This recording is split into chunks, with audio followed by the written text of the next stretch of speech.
ครั้งหนึ่งนานมาแล้วมีหมู่บ้านแห่งหนึ่งซึ่งตั้งอยู่ในแถบชนบทในหมู่บ้านแห่งนี้มีบ้านอยู่หลังหนึ่งซึ่งเป็นบ้านของคุณยายที่สูงอายุแล้วได้อาศัยกับหลานสาวซึ่งเป็นเด็กสาววัยแรกรุ่นชื่อว่าดวงแก้วดวงแก้วนั้นเป็นเด็กสาวที่หน้าตาสดใสอีกทั้งยังมีนิสัยใจคอที่ดีและมีเมตตาอยู่เสมอจะคอยเอาใจใส่ปรนนิบัติดูแลคุณยายเป็นอย่างดีอีกทั้งยังมีใจเมตตาเอื้อเฟื้อต่อมนุษย์และสัตว์ต่างๆอยู่เป็นประจำในเช้าวันนี้ดวงแก้วก็ได้ตื่นขึ้นมาเธอได้เดินไปที่ลำธารเพื่อตักน้ำมาไว้ใช้ในบ้านในขณะที่เด็กสาวกำลังตักน้ำอยู่นั้นเธอก็ได้สังเกตเห็นว่า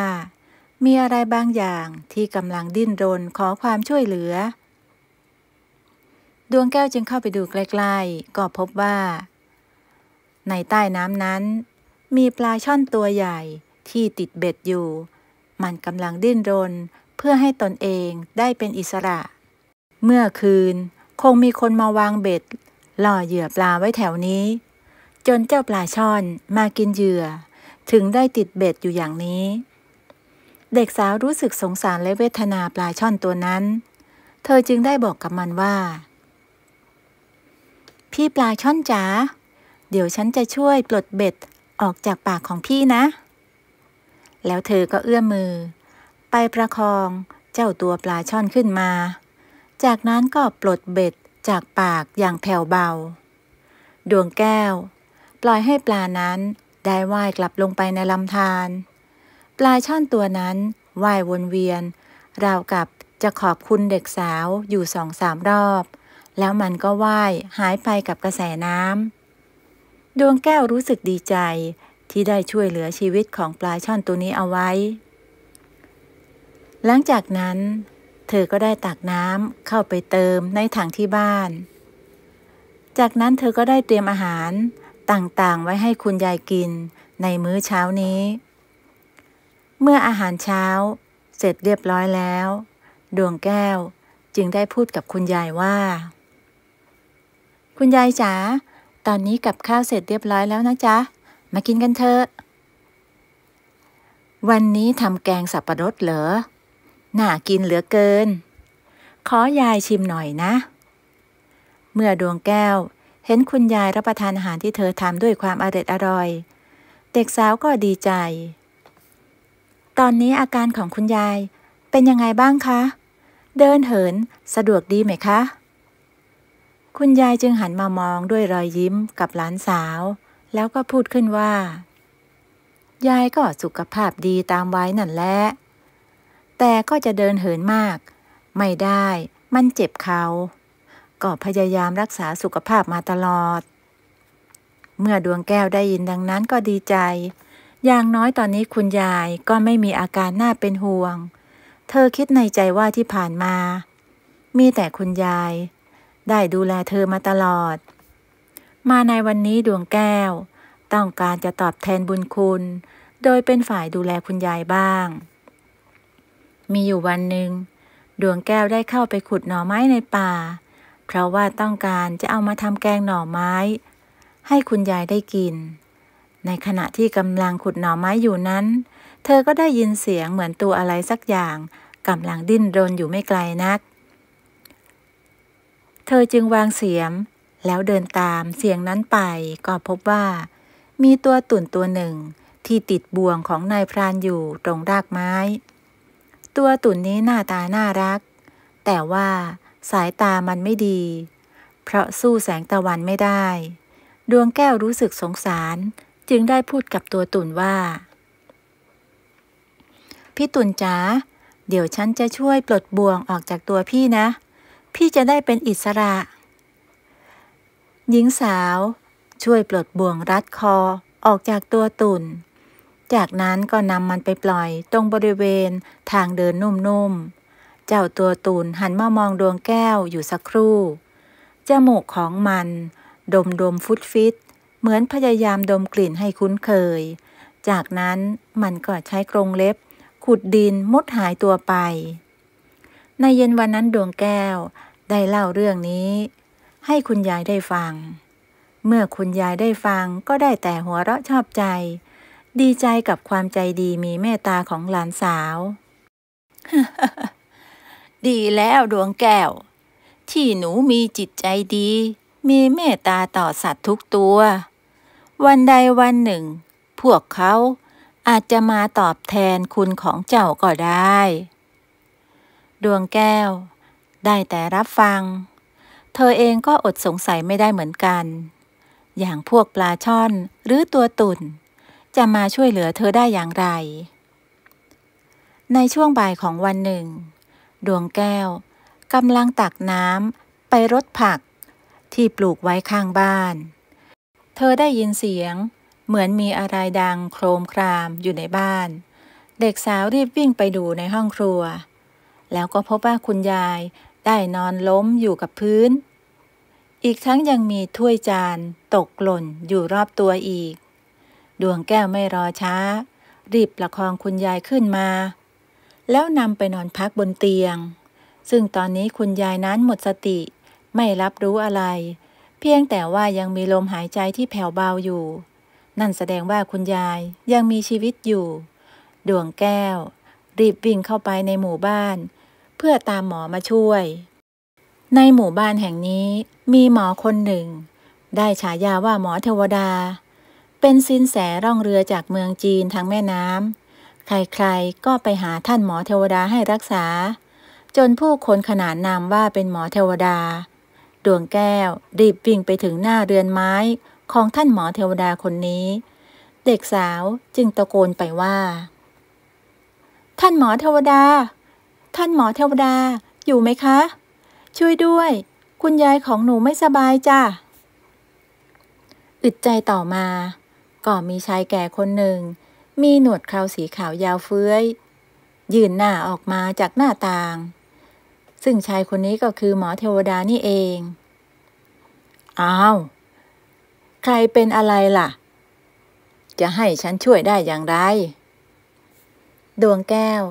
จึงรีบตอบด้วยความร้อนรนคุณยายของหนูค่ะจู่ๆก็ล้มวูบลงไปไม่ได้สติท่านหมอช่วยไปดูอาการที่บ้านหน่อยได้ไหมคะหมอเทวดาพยักหน้าแล้วรีบเก็บข้าวของลงในกระเป๋าทันทีจากนั้นก็รีบเดินตามดวงแก้วกลับมาที่บ้านซึ่งตั้งอยู่ที่ชายป่าเมื่อหมอเทวดาเข้าไปถึงในห้องนอนก็พบว่าคุณยายนั้นหลับไม่ได้สติเขาใช้มือจับไปตามเนื้อตัวคลำไปตามเส้นเอ็นจากนั้นก็เอาอุปกรณ์แพทย์เป็นแท่งโลหะมาตรวจจับชีพจรตามจุดต่างๆดวงแก้วยืนดูอยู่ข้างเตียงด้วยใจที่เป็นห่วงคุณยายมากหลังจากที่ได้วินิจฉัยอาการคุณยายสักครู่หนึ่งหมอเทวดาก็หันมาพูดกับดวงแก้วด้วยสีหน้าไม่สู้ดีนักคุณยายของเธอมีอาการธาตุแปรปรวนมากตอนนี้ดูเหมือนว่าธาตุไฟจะกำเริบเพราะจับดูตามเนื้อตัวแล้วบริเวณหัวใจและข้อมือมีอาการร้อนส่วนตามร่างกายมีอาการเย็นดวงแก้วได้ยินดังนั้นก็รู้สึกวิตกเธอจึงได้ถามออกไปว่าต้องทำอย่างไรแล้วท่านหมอมีวิธีไหนที่จะช่วยรักษาคุณยายได้บ้างจ๊ะมียาสมุนไพรตัวไหนบ้างยาสมุนไพรที่มีก็แค่บรรเทาทำได้แค่ยื้อเวลาถ้าปล่อยไว้แบบนี้คุณยายของเธอคงอยู่ได้ไม่เกิน1 เดือนดวงแก้วได้ยินว่าไม่เกิน1 เดือนก็ถึงกับเข่าอ่อนทรุดลงกับพื้นน้ำตาไหลรินออกมาจากดวงตาทั้งสองข้างเด็กสาวรู้สึกสิ้นหวังอ้างว้างจะทำอย่างไรดีถึงจะรักษาคุณยายให้หายได้เมื่อหมอเทวดาเห็นดังนั้นก็พูดขึ้นว่าแต่มีอยู่วิธีหนึ่งซึ่งไม่ง่ายนักนั่นก็คือต้องไปเอาดอกไม้หิมะมามันเป็นดอกไม้หายากขึ้นอยู่บนเทือกเขาสูงไปทางเหนือแถบประเทศจีนการเดินทางไปก็ลำบากถ้าอย่างนั้นหนูจะเป็นคนไปเอาดอกหิมะนี่มาเองค่ะไม่ว่าจะยากเย็นแค่ไหนแลกมาด้วยอะไรก็ตามหนูจะไปเอาดอกไม้หิมะ มารักษาคุณยายให้ได้ค่ะหมอเทวดาพยักหน้ารับรู้ถึงความเข้าใจของเด็กสาวเขาจึงได้ล้วงเอาหนังสือขึ้นมาเล่มหนึ่งในนั้นมีรูปภาพดอกไม้หิมะและแผนที่เส้นทางเขียนกำกับเอาไว้เขายื่นหนังสือเล่มนี้ให้ดวงแก้วเด็กสาวรับมาเปิดดูก็พบว่าเส้นทางมันช่างยาวไกลนักดวงแก้วถึงกับพูดขึ้นว่าอะไรกันนี่ต้องผ่านทั้งแดนล้านนาผ่านพม่าไปจนถึงเทือกเขาประเทศจีนแล้วฉันจะไปได้อย่างไรแต่ต่อให้มันยากเย็นแค่ไหนฉันก็จะไปเอาดอกหิมะมาให้ได้หมอเทวดายิ้มให้ดวงแก้วแล้วก็พูดขึ้นว่าฉันมอบหนังสือนี้ให้กับเธอเอาไว้ในนี้เป็นแผนที่ในการเดินทางในช่วงที่เธอไม่อยู่นั้นฉันจะเป็นคนดูแลคุณยายให้เองขอให้กลับมาทันภายในเวลา1 เดือนเมื่อได้ยินคำพูดของหมอเทวดาดวงแก้วก็รู้สึกอุ่นใจขึ้นมาระดับหนึ่งอย่างน้อยก็ยังมีคนดูแลคุณยายในช่วงที่เธอไม่อยู่เด็กสาวจึงรีบเก็บข้าวของแล้วก็ออกเดินทางทันทีสักครู่ใหญ่ต่อมาดวงแก้วก็มายืนอยู่ตรงหน้าป่าทึบจากแผนที่ในหนังสือได้บอกว่าเธอต้องผ่านป่าของหมู่บ้านนี้ไปแล้วจากนั้นจะได้พบกับแม่น้ำเทือกเขาหน้าผาต่างๆอีกมากมายเด็กสาวเริ่มก้าวเท้าเข้าไปในป่านั้นซึ่งถึงแม้จะเป็นเวลากลางวันแต่บรรยากาศกลับเงียบงันอึมครึมน่าขนลุกดวงแก้วก้าวเดินไปเรื่อยๆเพื่อมุ่งหน้าไปยังเทือกเขาทางทิศเหนือหลังจากที่เดินทางผ่านป่ามาได้สักครู่หนึ่งเธอก็ได้พบกับลานหินกว้างซึ่งตรงกลางลานหินนั้นมีน้ำพุผุดขึ้นมาเด็กสาวจึงรีบวิ่งไปดื่มน้ำพุนั้นด้วยความหิวกระหายอีกทั้งยังกวักน้ำมาล้างหน้าล้างตาทันใดนั้นเองก็มีแสงสว่างเป็นประกายเกิดขึ้นมาเหนือสายน้ำดวงแก้วมองขึ้นไปก็เห็นเทพธิดาใส่ชุดเสื้อผ้าสีขาวยืนยิ้มอยู่กลางอากาศแล้วก็ได้พูดกับเธอว่าข้าคือเทพธิดาแห่งสายน้ำผู้ดูแลสายน้ำทั้งมวลในพื้นที่แห่งนี้เจ้ามาถึงที่นี่ก็เพราะมีความดีในตัวน้ำพุแห่งนี้จึงปรากฏให้เจ้าได้เห็นข้ารู้ว่าเจ้าจะต้องเดินทางไกลไปเอาดอกไม้หิมะจึงขอมอบพลังแห่งสายน้ำให้กับเจ้าเมื่อพูดจบเทพธิดาก็ได้บันดาลให้สายน้ำจากน้ำพุนั้นลอยเข้ามาประพรมไปทั่วเรือนร่างของดวงแก้วละอองน้ำซึมหายเข้าไปในร่างกายของเธอจนเด็กสาวรู้สึกมีเรี่ยวแรงอาการหิวโหยเหนื่อยล้าทั้งหลายก็ได้หายไปเป็นเปล็ดทิ้งดวงแก้วจึงได้กล่าวขึ้นว่าขอบคุณท่านเทพธิดาแห่งสายน้ำมากที่ช่วยหนูตอนนี้หนูหายเหนื่อยแล้วเทพธิดาแห่งสายน้ำจึงได้บอกกับเธอว่าเจ้าจงเดินไปตามทางและข้ามแม่น้ำเถิดข้าจะให้มิตรสหายไปช่วยพิทักษ์รักษาเจ้าพอพูดจบเทพธิดาก็ชี้มือไปในแนวป่าต้นไม้ต่างๆได้แหวกออกจากกันมองเห็นแม่น้ำสายใหญ่ที่ไหลอยู่ห่างออกไปไม่ไกลดวงแก้วจึงรีบวิ่งไปที่แม่น้ำนั้นเมื่อเด็กสาวไปยืนอยู่ข้างแม่น้ำก็พบว่ามีปลาช่อนตัวหนึ่งว่ายมารอเธออยู่ที่นั่นแล้วปลาช่อนได้พูดขึ้นว่าสวัสดีดวงแก้วฉันรอเธอมาสักครู่หนึ่งแล้วนะรีบมาขึ้นหลังฉันเถิดเราจะได้เดินทางกันเด็กสาวรู้สึกสงสัยและแปลกใจทำไมปลาช่อนถึงได้พูดได้แล้วทำไมถึงได้รู้จักชื่อเธออีก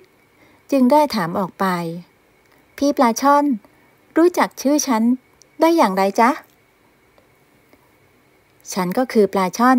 ที่เธอช่วยเอาไว้จากเบ็ด วันนั้นไงล่ะรีบขึ้นมาเถอะดวงแก้วจึงนึกถึงเหตุการณ์ที่เธอเคยช่วยปลาช่อนเอาไว้จากนั้นเด็กสาวก็มองไปที่ตัวปลาช่อนแล้วพบว่ามันเป็นปลาช่อนตัวเล็กธรรมดาเธอไม่สามารถจะขึ้นไปขี่ได้เมื่อปลาช่อนเห็นดังนั้นจึงเนรมิตตัวเองให้มีขนาดใหญ่เท่ากับม้าทั้งเกล็ดและคลีบและหางก็กลายเป็นสีทองผ่องอัมไพดวงแก้วเห็นดังนั้นก็ดีใจจึงกระโดดขึ้นไปนั่งบนหลังปลาช่อนเจ้าปลาช่อนจึงเริ่มว่ายทวนกระแสน้ำไปทางทิศเหนือซึ่งดวงแก้วก็พบว่าปลาช่อนนั้นว่ายน้ำได้เร็วมากเร็วยิ่งกว่าม้าเสียอีกทำให้การเดินทางในครั้งนี้ของเธอสะดวกมากขึ้นตัวเธอเองก็เพลิดเพลินไปกับวิวทิวทัศน์อันสวยงามธรรมชาติไปด้วยหลังจากที่ปลาช่อนได้พาว่ายทวนกระแสน้ำอยู่ครู่ใหญ่จู่ๆก็หยุดว่ายน้ำลงตรงบริเวณคุ้งน้ำที่ตรงนี้เป็นจุดที่แม่น้ำไหลคดเคี้ยวมีแก่งหินอีกทั้งสีของน้ำยังดูดำทะมึนน่ากลัว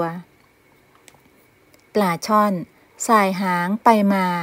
เหมือนกับว่ามันรับรู้อะไรบางอย่าง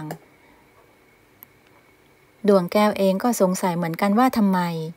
ปลาถึงไม่ว่ายน้ำต่อคุ้งน้ำแห่งนี้มีปีศาจอาศัยอยู่ขอให้เธอจงระวังตัวให้ดีนะดวงแก้วฉันจะรีบว่ายน้ำผ่านออกไปเกาะตัวฉันไว้แน่นๆอย่าให้ตกลงไปในแม่น้ำโดยเด็ดขาดดวงแก้วพยักหน้ารับรู้แล้วเจ้าปลาช่อนก็รีบว่ายน้ำออกไปทันทีและทันทีที่พวกเขาถึงกลางคุ้งน้ำก็เกิดกระแสคลื่นปั่นป่วนน้ำม้วนเป็นระลอกดวงแก้วรู้สึกว่ามีบางอย่างสัมผัสที่ขาของเธอเมื่อก้มลงไปดูก็พบว่าเป็นเส้นผมจำนวนมากมายมันดูเหมือนแพสาหร่ายแต่ที่จริงแล้วคือผมคนหลังจากนั้นก็เริ่มมีใบหน้าของคนมากมายโผล่ขึ้นมาตามเส้นผมนั้นมันเป็นใบหน้าของคนที่ซีดขาวเหมือนหัวกะโหลกในตาเหลือกโปนสีแดงอ้าปากแยกเขี้ยวมือของพวกมันเป็นเหมือนตีนเป็ดที่มีเล็บคมปลาช่อนได้บอกดวงแก้วว่าพวกมันคือพรายน้ำจะมาดักกินคนที่เดินทางผ่านมาทางนี้จับไว้ดีๆนะปลาช่อนพยายามว่ายน้ำฝ่าออกไปแต่ฝูงพรายน้ำที่มีมากเหลือเกินพวกมันห้อมล้อมเข้ามาทุกทิศทาง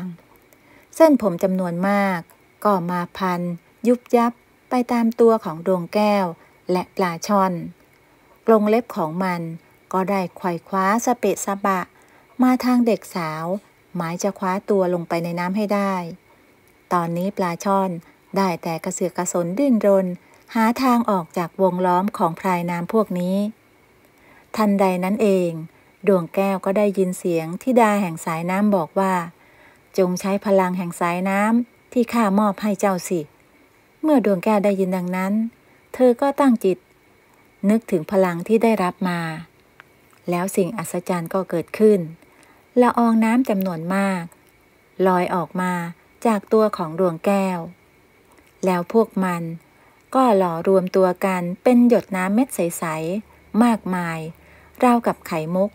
แล้วทันใดนั้นหยดน้ำใสๆจำนวนมากก็แปลเปลี่ยนเป็นรูปร่างเหมือนหัวกระสุนแล้วก็ได้พุ่งออกไปทุกทิศทางกระสุนหยดน้ำนั้นได้แล่นผ่านทะลุร่างผีพรายจำนวนมากบางเกิดเสียงดังปานกำมนาฏพวกผีพรายเมื่อโดนหากระสุนยิงเข้าไปที่ร่างกายมันก็แตกกระเจิงหนีไปโดยสิ้นเชิงบางตัวก็ได้รับบาดเจ็บต้องรีบดำน้ำหนีลงไปอย่างรวดเร็วเมื่อฝ่าวงล้อมของผีพรายมาได้แล้วเจ้าปลาช่อนก็ได้เอ่ยปากชมว่าเธอนี่มีฝีมือเก่งใช้ได้เลยนะดวงแก้วหนูเองก็ไม่คิดเหมือนกันว่าพลังที่เทพธิดามอบให้มันจะรุนแรงถึงเพียงนี้พวกเขาได้เดินทางไปต่อ จนกระทั่งมาถึงตรงจุดหนึ่งที่เป็นหน้าผาใหญ่บ่งบอกว่าจากนี้ไปเป็นเทือกเขาสูงตระหง่านที่ตรงนี้มีน้ำตกขนาดใหญ่ตกลงมาจากผาสูงเจ้าปลาช่อนได้หยุดว่ายน้ำตรงนี้มันบอกให้ดวงแก้วขึ้นไปยืนบนฝั่งแล้วปลาช่อนก็พูดกับดวงแก้วว่าฉันมาส่งเธอได้ตรงนี้เพราะจากนี้จะเป็นเขตแดนของภูเขาปลาช่อนอย่างฉันขึ้นไปไม่ได้แต่ก็พาเธอมาส่งจนถึงใกล้จุดหมายที่สุดแล้วล่ะจากนี้ไปจะมีคนมารับช่วงต่อและมาช่วยเธอเองดวงแก้วรู้สึกสงสัยใครกันนะจะมารับช่วงต่อแล้วหน้าผาสูงขนาดนี้เธอจะปีนขึ้นไปได้อย่างไรกันดูแล้วคงต้องเดินอ้อมเขาเสียเวลาอีกหลายวันแน่ๆแต่ทันใดนั้นพื้นดินข้างๆก็สั่นสะเทือนมีบางอย่างได้มุดดินทะลุขึ้นมาจากใต้ดินเมื่อเด็กสาวหันไปดูก็พบว่ามีตัวตุ่นตัวหนึ่งขุดดินขึ้นมาอยู่ข้างๆเธอดวงตาของมันฝ้าฟางแต่มันก็ทำจมูกฟุดฟิดสูดดมกลิ่นแล้วมันก็ทำท่ายิ้มเดิงด้าเหมือนว่าพบอะไรสักอย่างตัวตุ่นจึงได้พูดขึ้นว่าฉันจำกลิ่นได้แล้วเธอคือดวงแก้วคนที่ช่วยฉันจากติดกับดักที่รากไม้นั่นเองมาเถอะฉันจะมาช่วยเธอเองฉันมีเส้นทางลับพาเธอไปได้อย่างรวดเร็วเมื่อดวงแก้วเห็นตัวตุ่นเธอเองก็จำได้เช่นกันเด็กสาวนึกถึงคำพูดของคุณยายที่เคยบอกว่าสักวันหนึ่งสัตว์เล็กสัตว์น้อยที่เราเคยช่วยเหลือเอาไว้จะกลับมาช่วยเราดวงแก้วจึงได้พูดกับตัวตุ่นว่าขอบคุณพี่ตุ่นมากเลยจ้ะที่จะพาฉันเดินทางต่อว่าแต่จะให้ฉันเดินทางไปทางไหนล่ะมีแต่หน้าผาสูงชันทั้งนั้นเจ้าตัวตุ่นใช้กรงเล็บหน้าของมันกวักเรียกให้ดวงแก้วเดินตามมาทางนี้แล้วมันก็เริ่มขุดดินซึ่งเป็นเรื่องที่น่าอัศจรรย์มากเจ้าตุ่นสามารถขุดดินได้อย่างรวดเร็วเหมือนกับว่าดินนั้นอ่อนนุ่มราวกับปุยเมฆในอากาศแล้วเจ้าตัวตุ่นก็ขุดอุโมงค์เข้าไปที่ใต้ฐานของหน้าผาใหญ่พอที่คนจะมุดเข้าไปได้ตัวตุ่นหันมาพูดกับดวงแก้วว่าฉันได้ขุดประตูทางเข้าให้เธอแล้วพวกเราเข้าไปในนี้เถอะเส้นทางนี้คือถ้ำลับเชื่อมต่อไปยังภูเขาที่มีดอกไม้หิมะดวงแก้วได้ยินก็ดีใจอย่างมากเธอรีบวิ่งเข้าไปในอุโมงค์นั้นเมื่อไปถึงเธอก็พบว่าอุโมงค์นี้ได้ทอดยาวขึ้นไปข้างบนมีขั้นบันไดมากมายที่สลักจากหินอีกทั้งยังมีหินงอกหินย้อยสวยงามและยังมีลำธารน้ำตกที่ไหลอยู่ภายในถ้ำอีกด้วยตัวตุ่นจึงนำทางให้ดวงแก้วได้เดินตามมันสูดดมไปเรื่อยๆแล้วชี้บอกทางในเส้นทางที่ถูกเพราะในอุโมงค์นี้สลับซับซ้อนไม่ต่างจากเขาวงกตเด็กสาวใช้เวลาเดินอยู่ในถ้ำนั้นเป็นเวลานานเท่าไหร่ก็ไม่รู้เพราะว่าไม่เห็นเดือนเห็นตะวันเจ้าตัวตุ่นได้บอกว่าให้เดินขึ้นไปตามบันไดหินนี้ดวงแก้วมองขึ้นไปที่สุดปลายทางของบันไดตรงนั้นมีปากโพรงซึ่งมีแสงสว่างอีกทั้งมีสายลมพัดเข้ามาพวกเขาจึงเร่งฝีเท้าเดินปีนบันไดขึ้นไปจนในที่สุดดวงแก้วและตัวตุ่นก็ออกมายืนที่ปากโพรงถ้ำเธอพบว่าตอนนี้กำลังยืนอยู่บนลานหน้าผาที่สูงชันของเทือกเขาแห่งหนึ่งซึ่งไม่เคยรู้มาก่อนด้วยซ้ำว่ามันตั้งอยู่ที่ใดที่สภาพโดยรอบคือมีเกล็ดน้ำแข็งเยือกเย็นปกคลุมไปหมดทุกอย่างขาวโพลนด้วยเกล็ดหิมะมองดูแล้วเหมือนแดนสวรรค์แต่ทันใดนั้นก็มีบางอย่างโผล่ออกมาจากซอกหินด้านข้างมันเป็นงูใหญ่ที่มีสีขาวเผือกเหมือนกับหิมะดวงตาสีเงินแลบลิ้นสีแดงเหมือนเปลวไฟงูยักษ์นั้นยืดตัวขึ้นแล้วแผ่แม่เบี้ย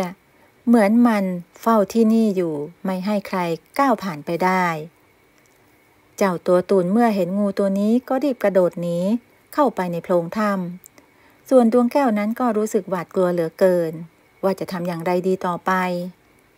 งูนั้นได้พุ่งเข้ามาฉกแต่ดวงแก้วกระโดดหลบได้ทันแต่ถึงกระนั้นพิษงูที่พุ่งออกมาจากเขี้ยวก็ได้กระเด็นไปโดนก้อนหินแล้วหินก้อนนั้นก็หลอมละลายกลายเป็นฝุ่นผงทันทีดวงแก้วตกใจมากถ้าร่างกายของเธอได้สัมผัสกับพิษงูยักษ์คงกลายเป็นฝุ่นผงในไม่กี่วินาทีเด็กสาวจึงได้แต่วิ่งหนีไปรอบๆหลบจากการโจมตีของงูนั้นทันใดนั้นก็มีเสียงของเทพธิดาพูดขึ้นว่าจงใช้พลังแห่งสายน้ำเมื่อดวงแก้วได้ยินเธอก็ตั้งจิตนึกถึงพลังนั้นแล้วละอองน้ำทั้งหลายก็ลอยออกมาจากร่างกายของเธออีกครั้งในครั้งนี้พวกมันได้หลอมรวมกันเป็นเส้นเชือกสายน้ำขนาดใหญ่แล้วเส้นเชือกนั้นก็ตรงเข้าไปพันรัดร่างงูตัวนั้นเอาไว้จนมันดิ้นไม่หลุดหนีไปไหนไม่ได้เส้นเชือกแห่งสายน้ำได้ลอยขึ้นแล้วเหวี่ยงให้เจ้างูยักษ์ตัวนี้ลอยกระเด็นไปตกที่หุบเขาอีกลูกหนึ่งไกลออกไปดวงแก้วรู้สึกตกใจกับเหตุการณ์ที่เกิดขึ้น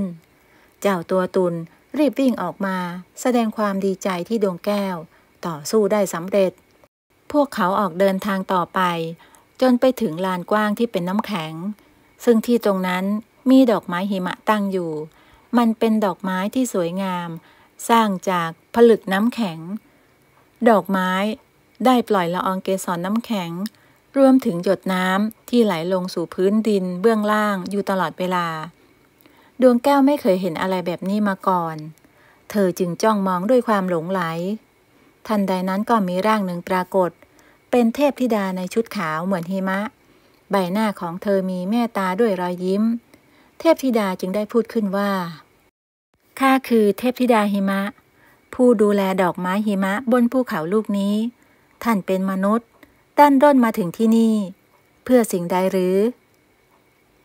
ดวงแก้วจึงได้คุกเข่ายกมือไหว้เคารพเทพธิดาแล้วก็บอกว่าคุณยายของหนูไม่สบายต้องเอาดอกไม้หิมะไปรักษาหนูเดินทางมายากลำบาก